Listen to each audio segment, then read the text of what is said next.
is our history. Buildings and people and memories and dreams. Who better to tell us than those who were there? There's so much to learn from the stories they'll share. Living history. Living history. Hello, welcome to another segment of Living History with Ted Goldsborough. And our guests today are Wendell Holland and Michael Antonoplos. We're all graduates of the Merion School District, and we've been talking about the closing of the Ardmore Avenue School. And we are entitling this A Moment of Integration.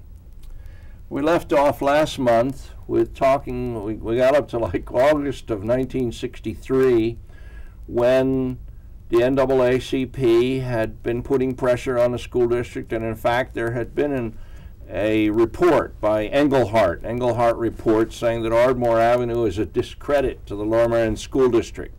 It mentioned some other schools, the Ballast School and the what we call the Gladwin School today, but it was called the Merion Square School at that time.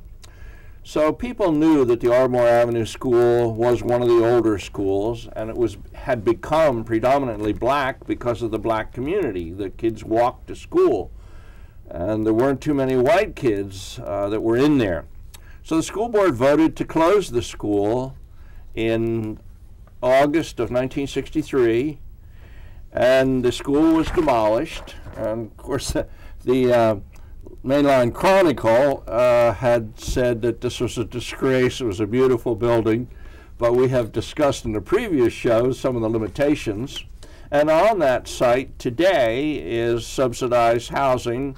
Lower Merion School, Lower Merion Township has some affordable housing in there. And Nolan Atkinson, one of our other guests, had been instrumental in trying to get that housing in there. So this is opposite the Ardmore Post Office and St. Mary's Church. All right, now I'm going to turn it over to Wendell and Michael to talk about what happened once Ardmore Avenue School closed. Sure. Ted, this was 50 years ago, the 50th anniversary, and what happened was that it affected virtually every aspect of the community. Not just the African American students, but students, teachers, faculty members, school bus drivers, everybody in the school district. And on September 5th, 1963, I met my new friend, Michael Antonoplos.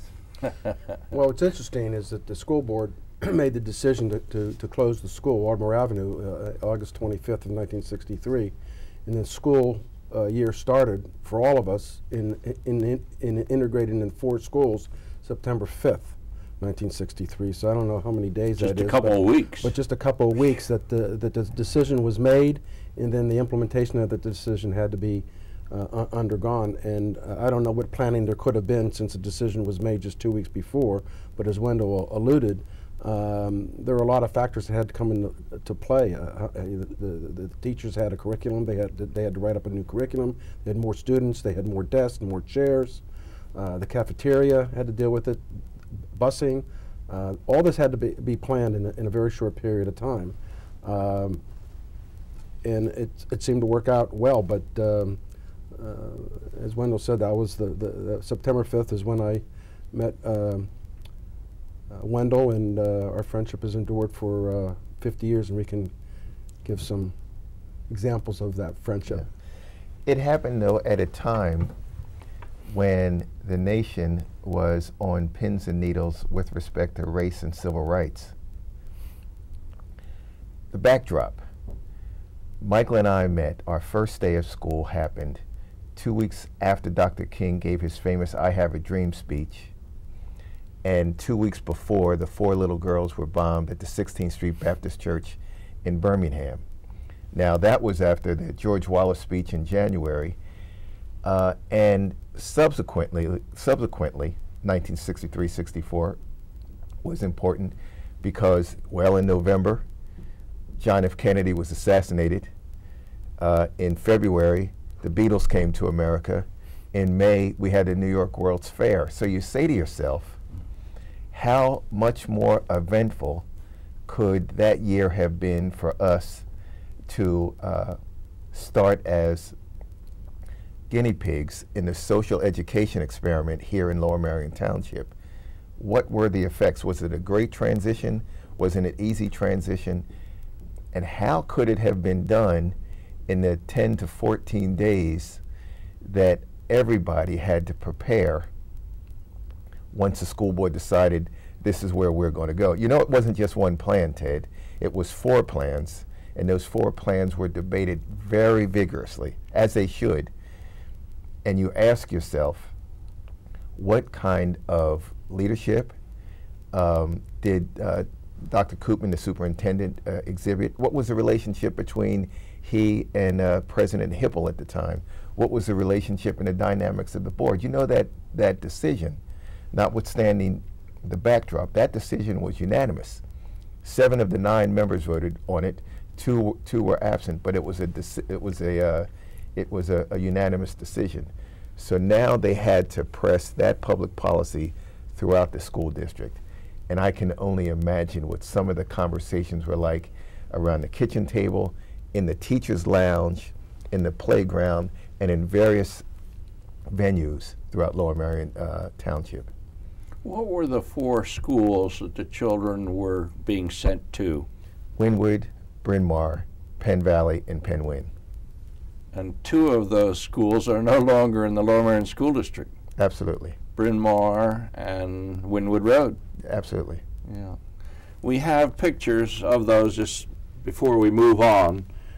We have an artist's rendering of what the Wynwood Road School is going to look like, and I think that was around 1926 that was, and it was pretty close to what the school became. Interesting, without any vegetation around it, and you can see the old St. Paul's, they called it the Dutch school, the Lutheran school across in St. Paul's Church. So Wynwood Road is in between there, which is really nice. So this is later, we've got some trees in there. And today this is Torah Academy. So I went over a few days ago and took this. This is the Wynwood Road side. How did you all get in? Did the buses bring you in on the side, on Wynwood Road side? Let me just give you my knee jerk. Good. You see these steps here? Yes, sir.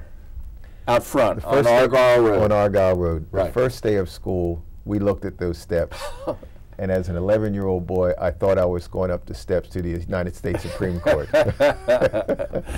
I'll never forget that. It was an impressive building. It was an impressive building. Yeah. Again, we didn't really know what to expect in any sense. Had no idea of the physical structure, but we made it. And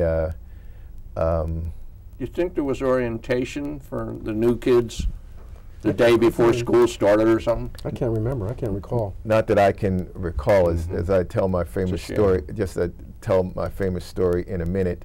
We played tackle football there the first day, and a half an hour into the game, we were taken to the principal's office, and we were told we don't do those kind of things here at Wynwood Road School. So I don't think we had any orientation. Right. But you Ardmore Avenue boys were accustomed to playing tackle football on the McAllen parking lot. Yeah, right. So they had grass I could Yeah, grass. So I said, no, let's go on. You still don't do it. You don't have grass. Yeah. All right, so Wynwood Road, and you know, I want to mention the other schools, the Bryn Mawr Avenue School, which today is part of Bryn Mawr Hospital. It had been a Founders Bank and then sold to Bryn Mawr. Penn Valley Elementary School, some of the kids were bused over there. And then finally the Penn Wyn School, which still exists on Haverford Road. All right, we're ready to talk about Wynwood. Well, the one thing is you had, I think, 180 kids that were being evenly distributed in 4 different elementary schools. So if you look at the pure logistics of 40 kids per school, if you had that today, that would be a monumental task to address, let alone back then.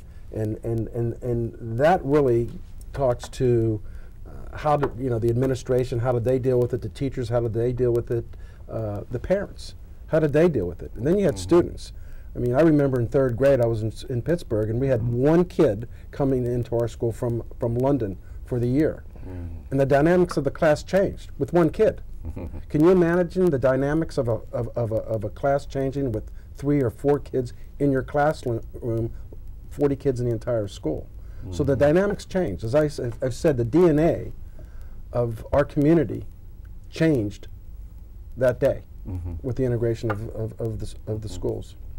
Wendell, your thoughts about getting absorbed into Wynwood Road School?